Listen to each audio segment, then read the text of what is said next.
few days ago, I uploaded a video. I had been at my local gun shop and I'd seen a gun that I really was attracted to, even though it wasn't a gun I would normally want. It was a Smith & Wesson M&P full size with a nickel boron coated slide. It was a Talo edition gun.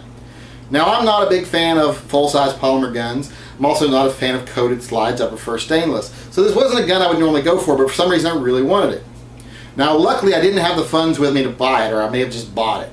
So I went home and I posted a video, like I was saying, and I said to people, what do you all think of this gun? Should I sell a couple of the guns I have that I know I like to get this gun? Is it really worth losing another gun to get this gun? Is it that good of a gun?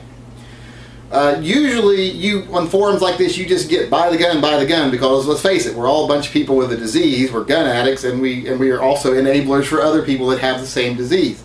So it was really surprising when I noticed that the vast majority of the comments were saying, don't buy that gun. You have other guns that serve the same purpose. You have the Smith & Wesson, you have the, you have the Beretta PX4 Storm. You have the SIG P250. You've got guns that already fill any niche this gun would fill. So you don't need this gun, and I already admittedly couldn't afford this gun. So people were saying, the vast majority of people were saying, be responsible, be mature, think it over. Now it's a few days later, and I can look back with hindsight with a clear head, and I can say, well, those people are right. And it was surprising to see such reasonable, mature responses in what was really kind of a gun forum, because it's a gun video, so the people who come in and watch it and comment are gun people. So that was kind of an odd thing, and it was kind of refreshing.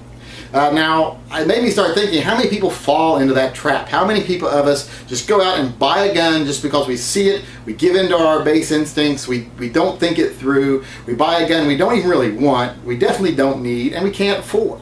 And then we end up with a gun we don't want, we're in financial issues because of it, or any one of the different reasons why we shouldn't have bought it, but we buy it anyway just because we see it, it's shiny, it's pretty, or whatever, and we buy it on impulse because of our addiction to guns.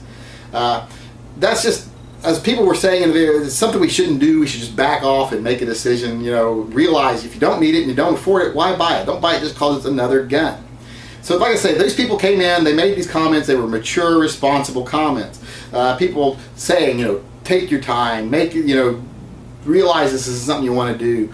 So I was really surprised. And to those people that took the time to come into my video and talk me off the ledge and make mature, responsible comments, I just wanted to say one thing, and that is, you can't tell me what to do. I can make my own decisions. You're not the boss of me. Tell me I got a problem, maybe you got a problem. Damn it. Man, I am a grown-ass man. I can make my own decisions. You ain't even my real dad.